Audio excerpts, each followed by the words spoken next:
Okay, so this is the story of the interesting Uber driver that I had when I was on vacation, detoxing and trying to find drugs. So I went on a vacation, and it was with a friend that I told I was going to be trying to detox. I've made these attempts before, go a few days, get off the drug, come back, all is fine and dandy, right? So I went, and I told them, of course, I was detoxing, and I did. I detoxed for about 4 or 5 days, and of course I didn't sleep one wink all of those days. It was a terrible nightmare mess, okay? It was terrible, but I ended up giving up and deciding that I was going to try to find drugs.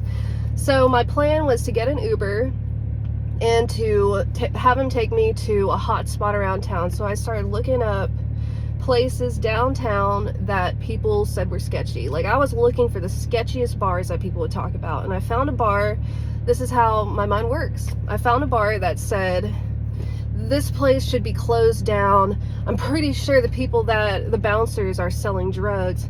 They're on all types of drugs there. And I was like, this is the place, you know? So I got the Uber driver, pick me up, take me to this place, and we found out that the place was no longer in existence. It must have closed down because they were selling drugs probably.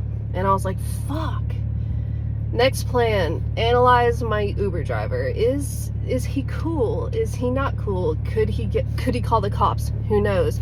But I was desperate, so I decided I was going to ask him. I was like, okay, I'm gonna ask him, you know, fuck it. So I said, look, I'm trying to go on an adventure tonight. And he was like, okay, what do you mean? I was like, are you in or are you out?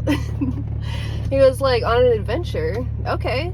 And I was like, all right, so my adventure is I'm desperately looking for opiates. I was like, I'm really fucking sick. I need to find opiates. It can be heroin, it can be fentanyl, it can be pills. Any of those things, do you know anybody? And believe it or not, he was like, I might know a guy. So he called a couple people for me, and I was like, shit, I did not expect this, you know? He started calling people. Couldn't get through to anybody.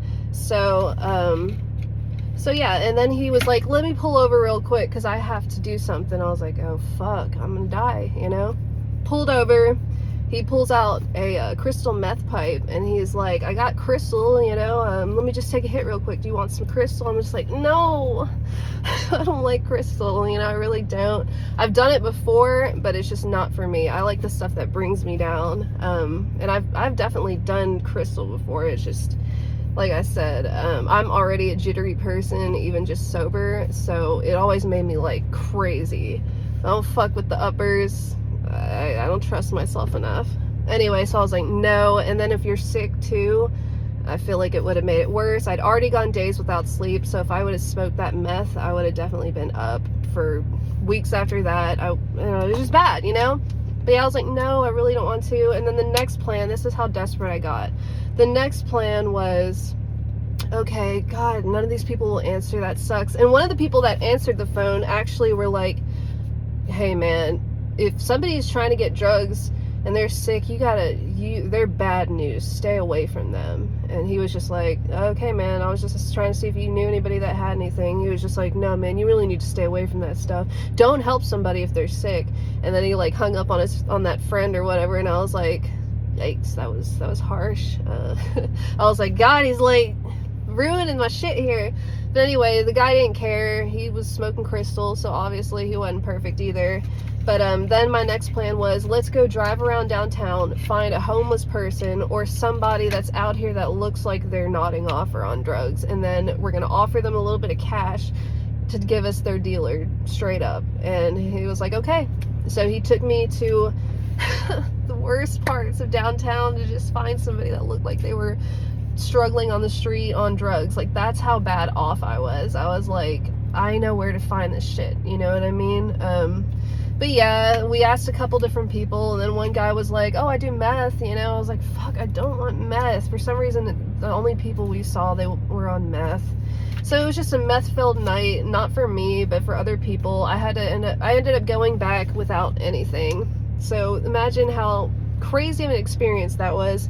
I went back to the to where we were staying and was just like, fuck. I made it back to where they didn't even know I tried to leave, and luckily I didn't score that night, but that's how desperate I got. And I wonder how that Uber driver is doing out there.